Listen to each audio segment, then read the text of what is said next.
appropriating another's legitimate wife and a child or money,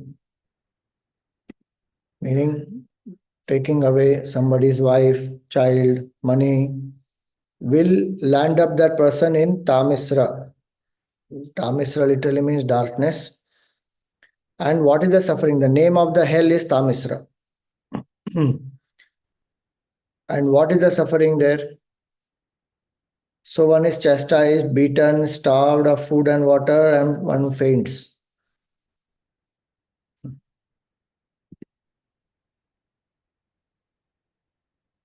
Volume is very low.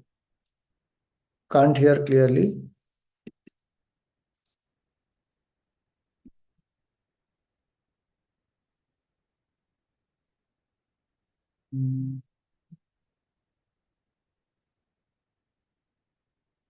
Here it is full.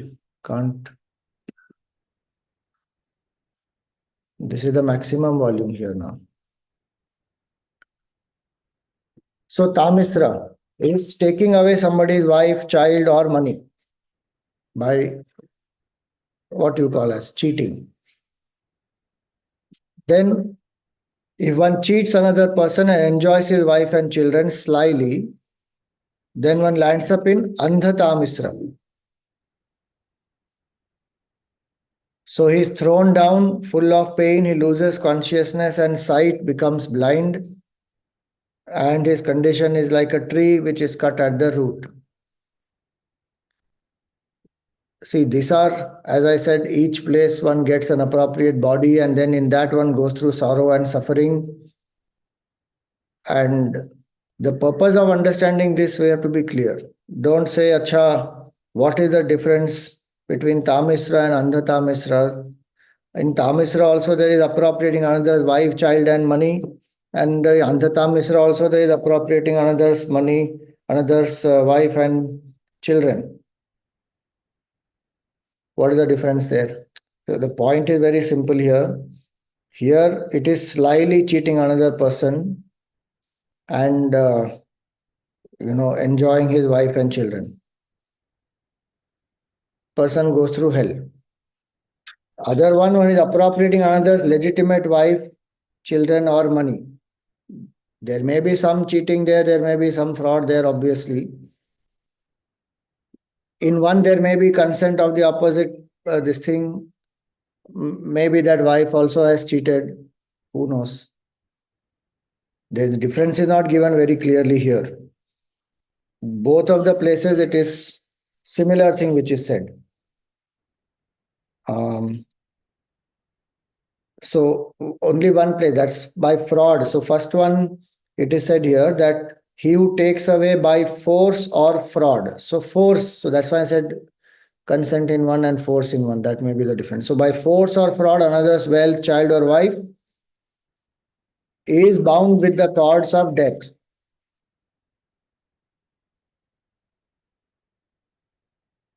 This is the sound of the peacocks. And forcibly thrown by the most dreadful servants of Yama into the hell called Tamisra. Now they're tormented in that utterly dark region by being deprived of food, water, belabored with cudgels and severely scolded, and with other such tortures, the jiva is filled with dismay, falls into swoon at that very moment. Then the next one, Andha Tamisra, it is said, even so he indeed who enjoys the wife, etc. of another by deceiving the man is cast into the hell called Andha Tamisra. In the earlier one, it is by force, by fraud. Here it is deception. So it is said here that undergoes the torture of Andha Tamisra. The jiva is deprived through agony of its consciousness and vision, does not have eyesight, can't see, becomes blind, like a tree which is being cut at the root. Hence they call this hell by the name of Andha Tamisra, meaning full of blinding darkness. We don't need to know the subtle difference between two because either of these are not supposed to be done. Again, he indeed who fondly nourishes from day to day his own family exclusively through hostility to other living beings in the world. So there is hatred, anger, animosity, exploitation of other human beings, other beings. Here it is said other living beings for one's own family.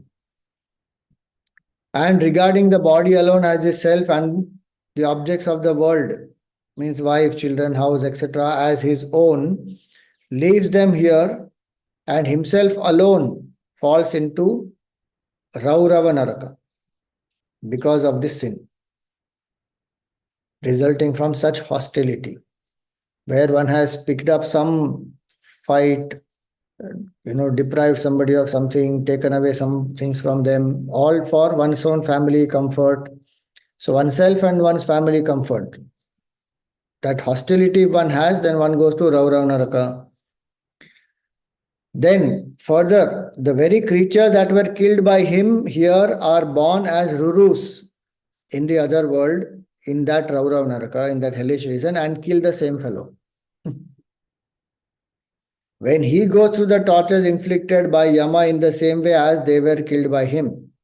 Hence they speak of that region as Raurava, the abode of Rurus. Ruru is the name of that creature. So all these animals which are killed mercilessly to satisfy 2 inches of our tongue. Even Naradji, if you remember in the earlier portion, Naradji also explained that in fourth canto.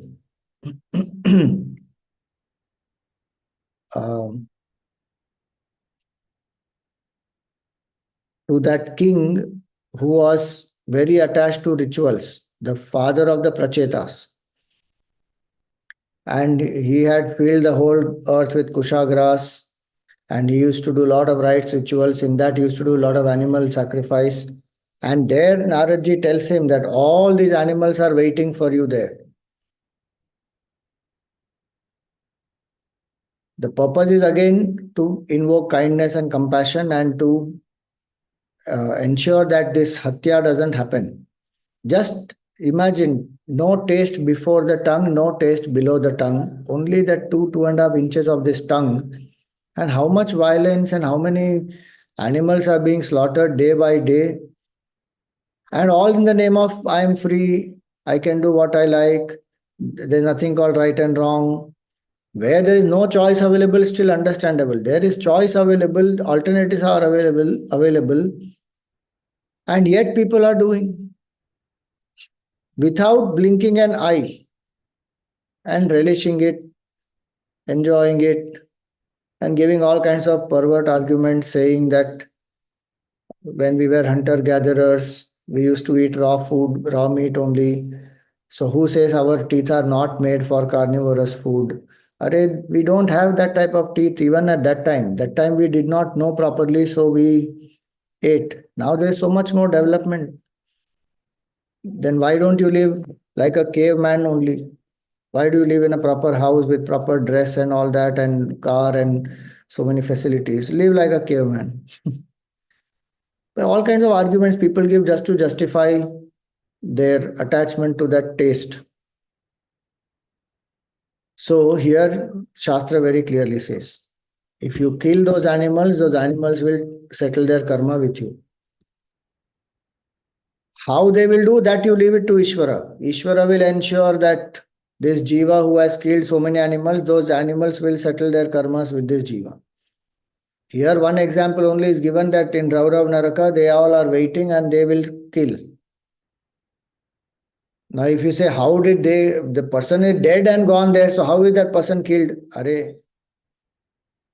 We are reborn on this earth here or not? Like that one is born on in that place with the appropriate body in that Raurav Naraka, and there one gets killed.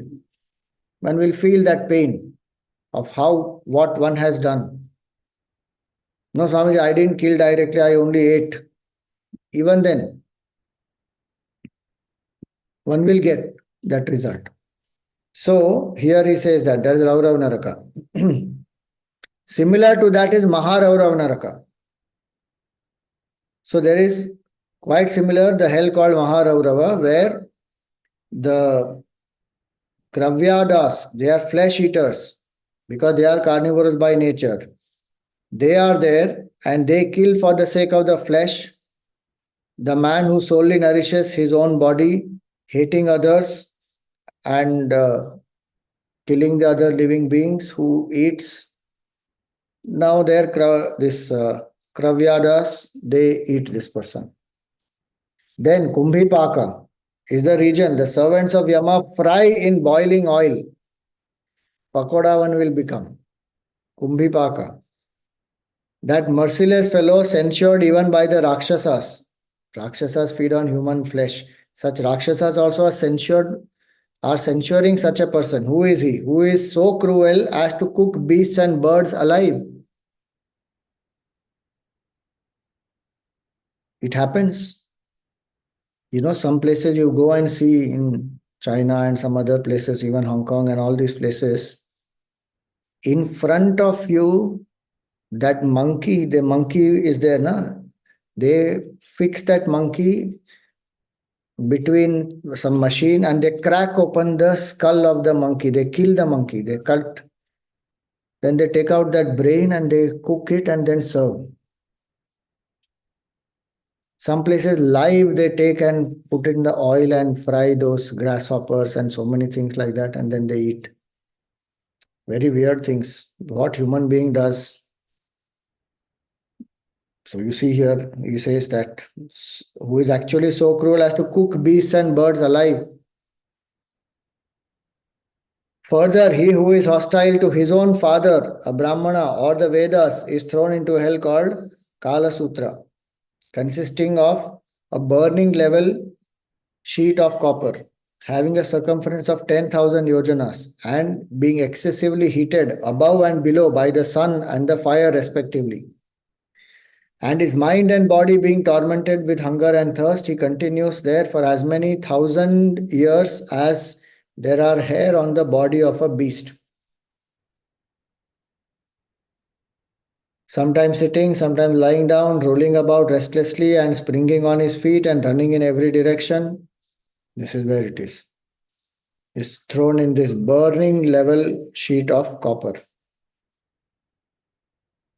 See, the point here is what? Hostile to the father, to the Brahmana and the Veda. Doesn't mean that one can't disagree or one can't question. But what is the purpose of saying this? If I'm hostile, what does Veda say? Veda says about dharmic way of living. If I'm not living that dharmic way of life, I'm doing adharma. See, if I don't study the Veda, I will do adharma. That is not the conclusion. I may not know the Veda, but I may know the essence of it taught to me by parents or anyone else, and I'm living a righteous, value-based life, not a problem. But if that I don't know somehow, and I'm living in adharmic ways, then this will be the result. Then, who actually deviates from the path chalked out for him by the Vedas, except in an emergency, and embraces the heretic creed, those who are completely non-believers, the servants of Yama throw into the hell called Asipatravana, a cluster of trees having sword-like leaves. Asi means sword, patra in leaves. Asipatravana, a forest which has so many trees, which has sword-like leaves, and beat with a whip. Actually running there to and fro with all his limbs being torn by the sword-like leaves, sharp edges on both sides of the palmyra tree in that grove, and crying, "Ah, I am finished." He drops down unconscious at every step through excessive agony and apostate as he is, reaps the fruit of the sin attaching to heretics. These are heretics in what sense? These are not heretics who are out of ignorance or atheists or non-believers, but some of them have studied the Veda, still want to have their opinion that no, I am only an atheist and I will not accept. No logic is accepted. holding on to that ego, and then denying God, increasing the ego. Obviously, the exploitation and many things one can do. Even if one doesn't, the ego may be high. These are possibilities. And again, I'm saying this is not like a commandment that this is, if you are an atheist, this is what will happen to you. That is not to be taken like that. The idea is that this type of resistance, just for the sake of resistance, without any proper logic, is discouraged. Why? There is nothing wrong in questioning. All our scriptures are a result of questions. And so many different philosophies are there, which are all products of different mindsets. And it is not that only one path, one way, one philosophy, one God. No. Freedom of thought is there. There's no doubt in that. But the point to understand here is this obstinacy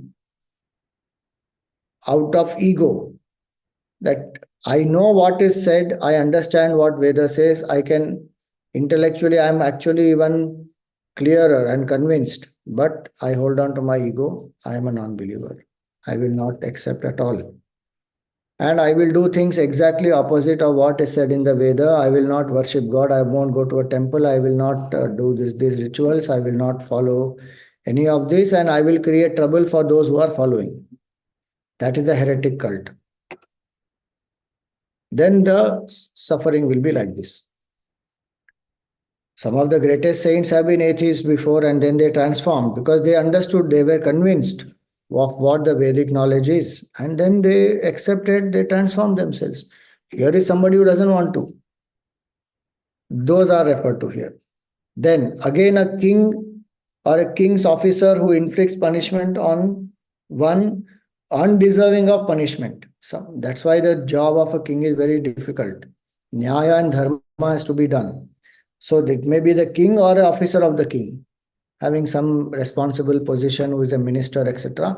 If that person has not done the proper inquiry and out of some vested interest, punish somebody who is not guilty, who is innocent. Or it is said corporal punishment on a Brahmana.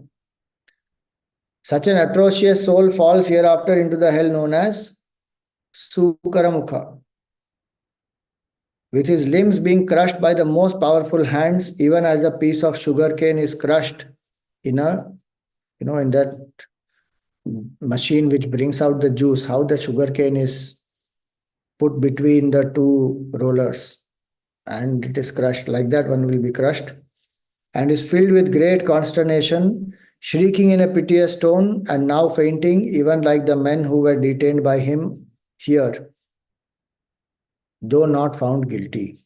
How somebody who was not guilty was punished unnecessarily. Some false accusation, some false proofs are created, fabricated, and that person is punished. And the real culprit has gotten away. Or that real culprit has been shielded. Bhagavan says here that all those people, how those who have suffered much worse than that, these people will suffer. Those who have been unfairly punished, how they have suffered. These kings or the officer of the kings will be punished worse than that. Sometimes we think that who knows whether they get the punishment or they don't get the punishment. Here, so they got away with it. That's why it is a Shraddha Vishay, number one. Number two, we have to also understand that what is the point of living an adharmic life? Some temporary benefit we may get, or some wrong I have done, I am trying to cover it up to ensure my image and my achievements and all that is not tainted. But that is a very tight, narrow viewpoint. Because action will bring its result. One may or may not exactly suffer like this. If we believe in the Shastra, then we say, yes, this is true and this will happen. And so become aware and don't fall for these and do the duties. If we don't believe also, at some point the result is going to come. No? How will one escape that? That one can't. So if I believe in this law of karma and cause and effect properly, then I will ensure that my karma should be dharmic. And that's the main purpose. Then, whose mode of life in this world um, has been determined by Bhagwan himself in the terms of Bhagwan created Varna Vyavastha, and as per each Varna, the temperament of the person based on the guna and karma, one should live and ensure that all of us are one. That's why the Purusha Suktam say they are all different parts of the one supreme truth, cosmic person. Brahmano se mukhamasid bahu rajene kritaha uru tadasya yadvaishya padbhyagam shudro ajayata. So all the four are appearances of the divine. None of them are superior or inferior to anyone. They all are divine. That's the main point of that analogy. So here he says that Bhagwan appears as this very cosmic person and has given different varnas to different jivas. And one who does not understand this oneness and exploits others. So he says here that by whom the agony of others is easily understood, inferred from his own experience, and who inflicts pain on creatures, whose means of living have been determined by God, and by which the agony of others is not known, descends after death into Andhakupa because of his hatred towards those creatures. So if somebody exploits others in the name of Varna Vyavastha, goes into Andhakupa. So very clearly it is said in our scriptures. But we don't study, so then we think Brahmana is superior, Shudra is inferior, Brahmana inflicts the discrimination on the Shudra, prevents them from coming anywhere near, does not allow them to bow down or touch their feet or go into a temple or drink from the same well. Some of these are all human created issues. Varna Vyavastha is not encouraging any of this. And this is human frailty, it is human ego and domination and control that human wants. And this has happened in all the different countries in different ways. It's not that it is only here. And there's no justification of it, even if it happens anywhere. So in the name of money, in the name of color of the skin, in the name of position, power, gender, so many ways human being exploits the other. That's why he says here that such people descend into the hell called Andhakupa. Now, being actually hated on all sides in that region by deer and other beasts, birds, reptiles, mosquitoes, lice, bugs, flies, and other living beings, whatsoever were killed by him, he has his sleep and peace of mind disturbed, meaning he can't sleep, mind is disturbed, and finds no rest anywhere, roams about in darkness just as the jiva remains restless in an unsound, diseased body. Now, so many creatures one has killed wantedly for no fault, exploited other people of the other lower varnas, so-called lower varnas, then the person will go through this suffering. One who eats here whatever comes to him without sharing it with others.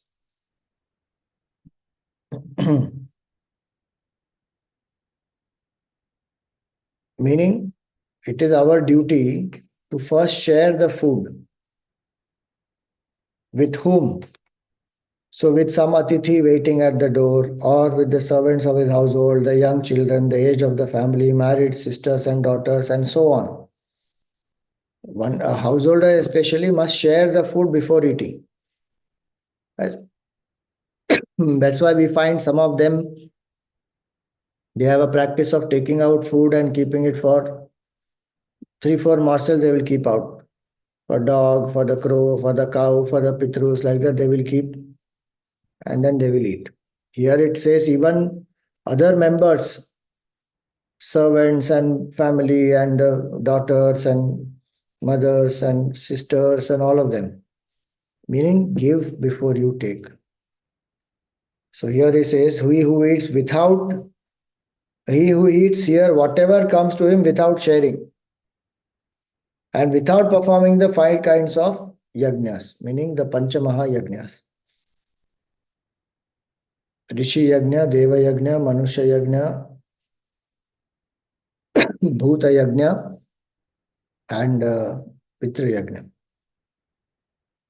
All these. Panchamaha yajnas one has to do. So Brahma yajna, how is it done? By teaching and chanting the Veda. And also sharing it with others, that same knowledge. So every day if I chant some Vedic mantras, I am doing Brahma yajna. Then Pitru yajna. How? By doing Tarpan, Shraddha, etc. Like just now the Shraddha Paksh went during that time. And also on the Tithi on which the ancestor has passed on. 2 generations one has to take care. Parent, grandparent, and then if one wants, even great grandparent. 3. Daiva yajna means doing homa, ahutis, etc. are offered to please the devatas. They are taking care of the whole creation as well as our body. So Deva yajna. Then Bhuta yajna. By offering this small portion of the food to all these, ants, crow, cow, dog, all of them. Then Indra yajna. Atithi Devo Bhava. Take care of not only Atithi, but even others who come to our house as guests. They may be our friends, family, relatives, whoever.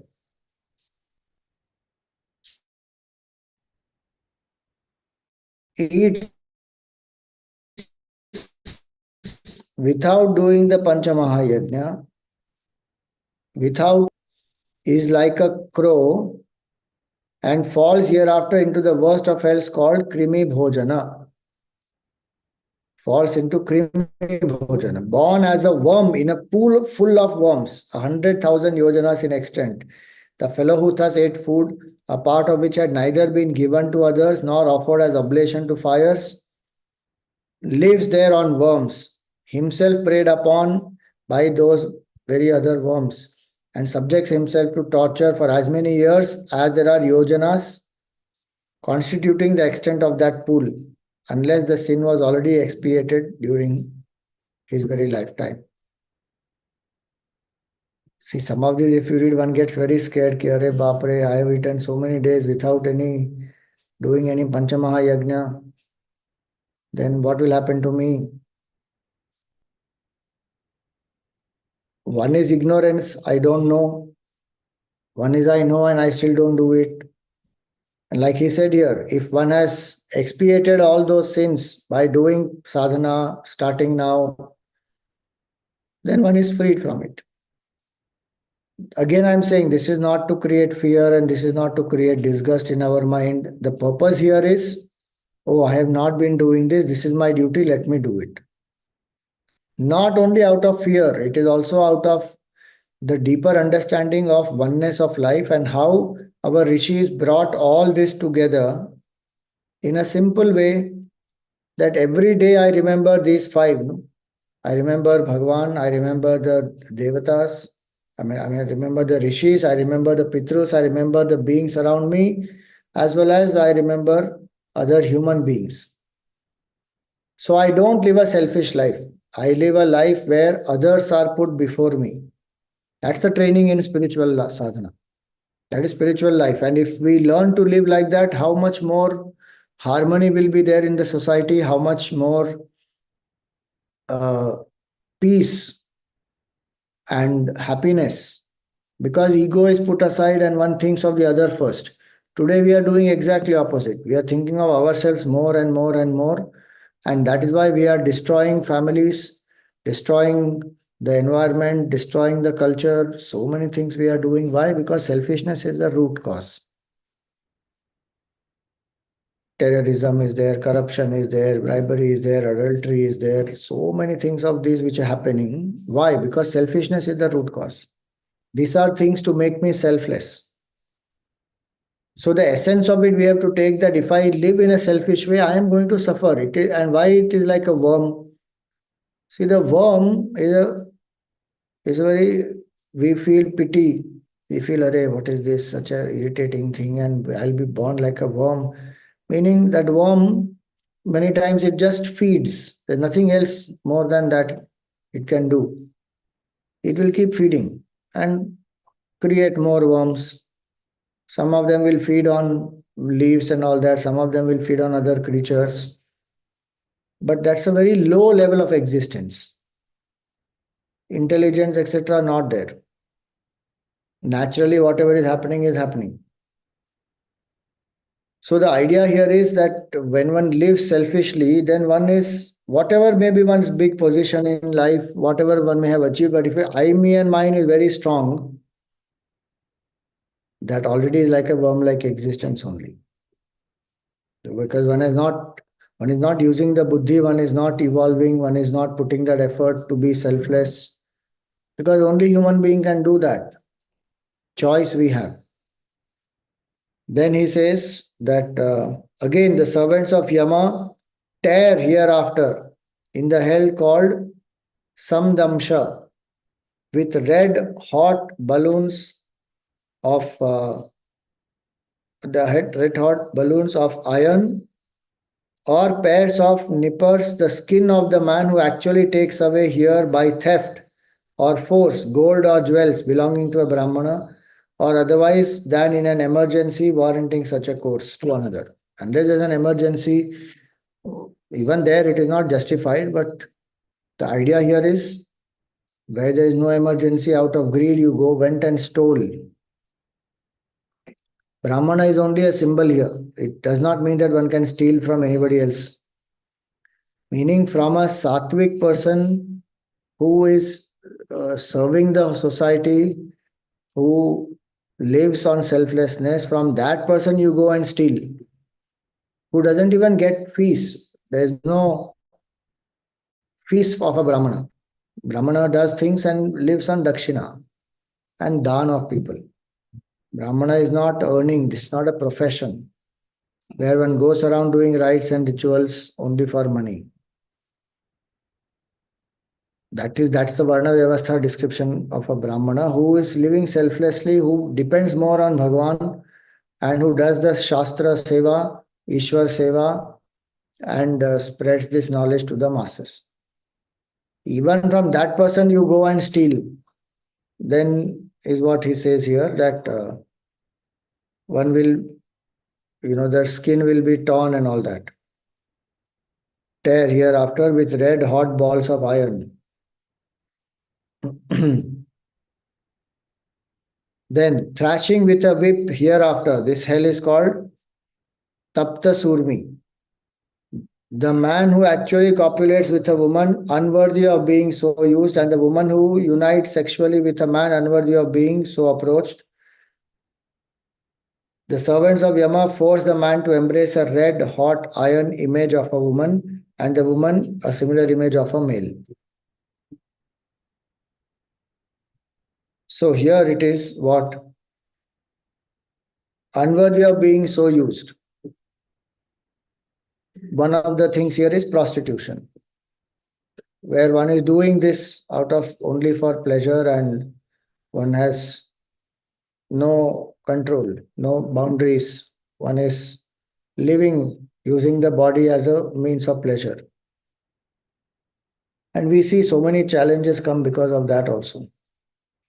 Now the point here is that body is given for sadhana. If that becomes like this, where one is just wasting away the energies in copulation, in sexual enjoyments, that is the highest drainer of energies. Physically and then emotionally, mentally, it will create its own impact because energies are being exchanged, fluids are being exchanged, aura is getting affected, many things happen. One is taking it very casually. That is the Western approach, where one thinks it's just a physical act. Why are you making such a big deal out of it? But they don't understand the subtleties of it in terms of the effect on the prana, in terms of the effect on the even the physical body, on the mind, on the emotions, many things like that. And of course, the spiritual evolution then. We are trying to rise above body identification. This will increase more and more the body identification.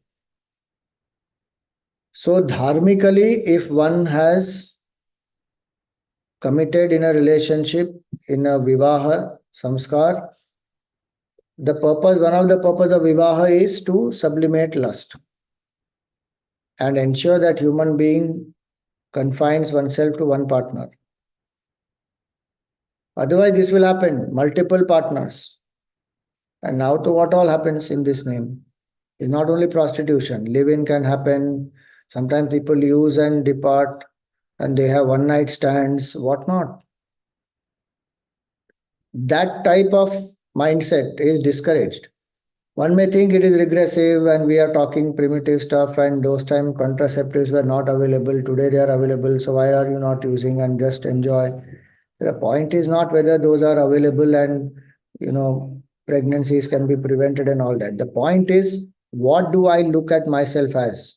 And what do I look at the opposite person as?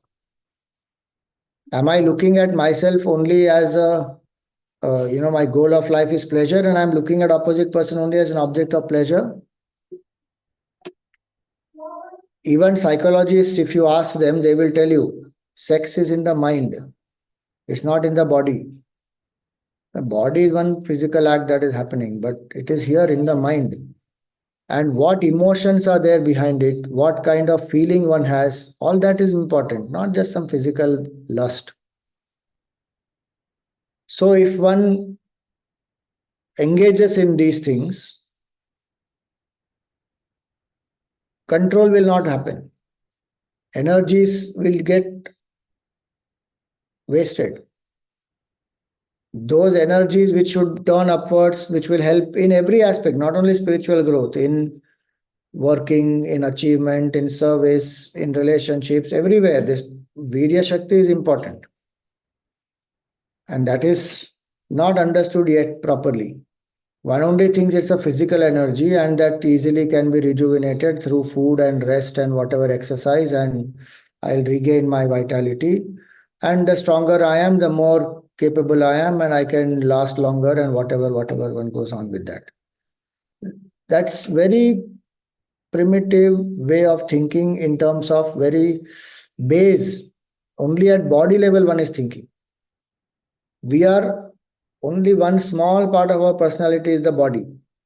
Massive part of our personality is prana, man, buddhi, and the atma. That is the most important part. All that I am compromising if I am going on being lusty. So in the Manusmriti, very clearly it is said, Kama Turanam na bhayam na lajja. One who is overpowered by Kama, does not have fear, does not have shame, will do anything. Kabir Das ji also says, powerful one shloka, one doha, he says, Kami kutta ek din, nantar hota udas, Kami nar kutta sada, chah ritu bara mas. Even dog, meaning even any animal, the mating of that animal is governed by the nature, and after that mating time is over, the dog is free. It doesn't have bother the dog.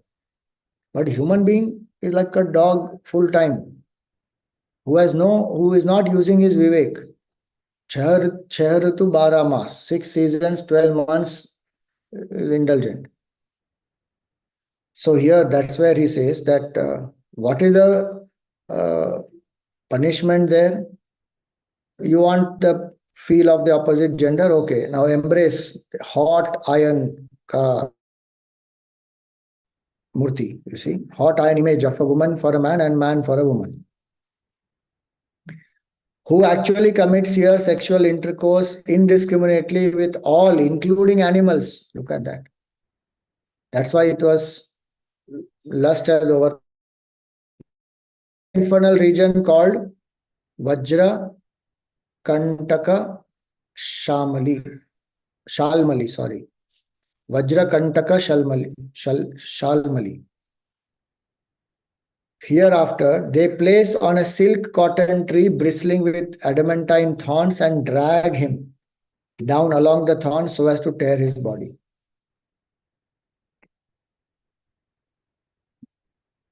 We have come up to 21.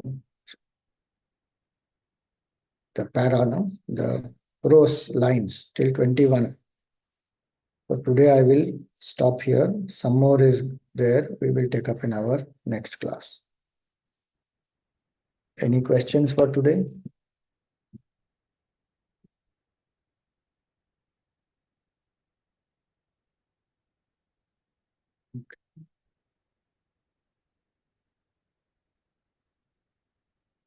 Yes.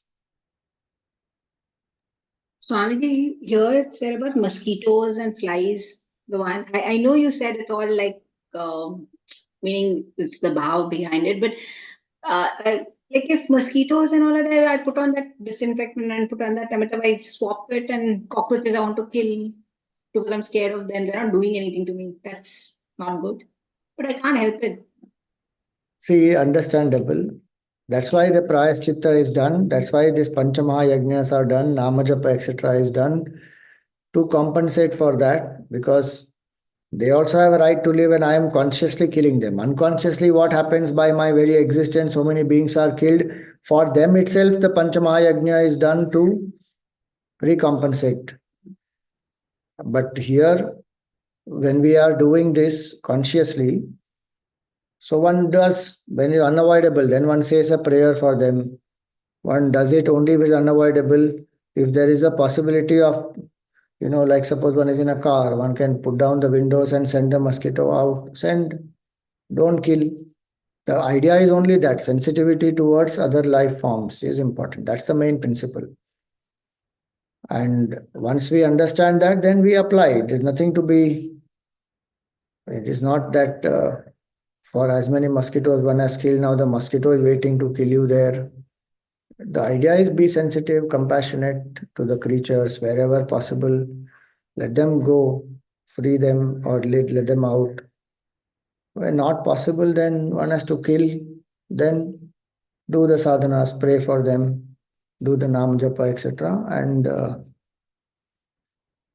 ensure that the mind continues to remain sattvic and compassionate. Otherwise, sometimes what happens in this process, one does not even feel anything. One is just randomly doing violence on the small creatures. You see, sometimes it happens. It's not a mosquito, it's a simple, small, little, I don't know what you call it. Sometimes they're like fruit flies or some small things like that, or some small house fly or anything like that. One wants to kill them also. Why? They're small creatures, they're flying around. After some time, anyway, their lifespan is so small. They're not hurting you, they're not going to infect you, they're not going to create any dengue and this and that. But the mind will create that. Mindset is like that. Kill, kill, kill, kill, kill. That mindset is what is the reference here in my understanding.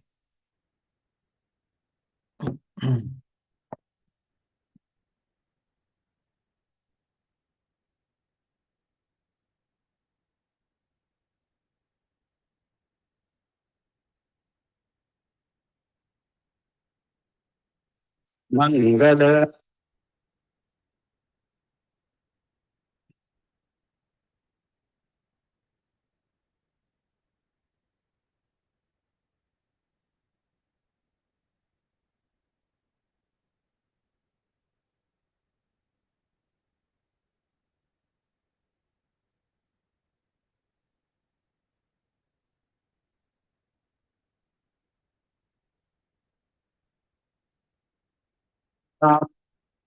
प्रिया प्रीतम की मंगल प्रीति रीति धूम की मंगल कांति हसनी दसनन की मंगल मुरली दीना धुन की मंगल आरती। मंगल बनिक त्रिभंगी हरि की मंगल सेवा सब सहचर की। मंगल सिर चंद्रिका मुकुट की मंगल छवि नैनन में अटकी मंगल आरती।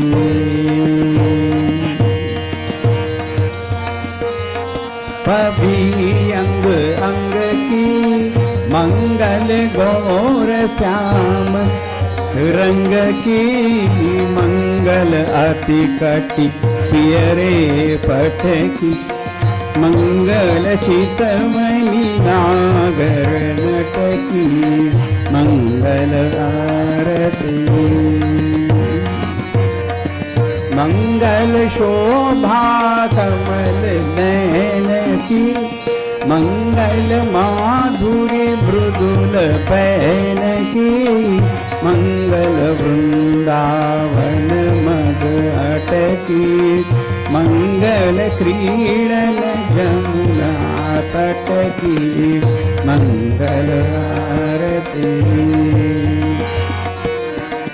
मंगल चरण अरुण तरुवन की मंगल करणी भगति हरिजन की मंगल जुगल प्रिया बावन की मंगल श्री राधा जीवन की मंगल आरती प्रिया प्रीतम की मंगल प्रीति रीति डोल की मंगल आरती। मंगल आरती। राधावर कृष्णचंद्र भगवान की जय। ओम न तत्र सूर्यो भाति न चंद्र तारकम नेमा विद्युतो भान्ति कुतोऽयम् अग्निः तमेव भान्तमनुभाति सर्वं तस्य भासा सर्वमिदं विभाति। सद्गुरुनाथ महाराज की।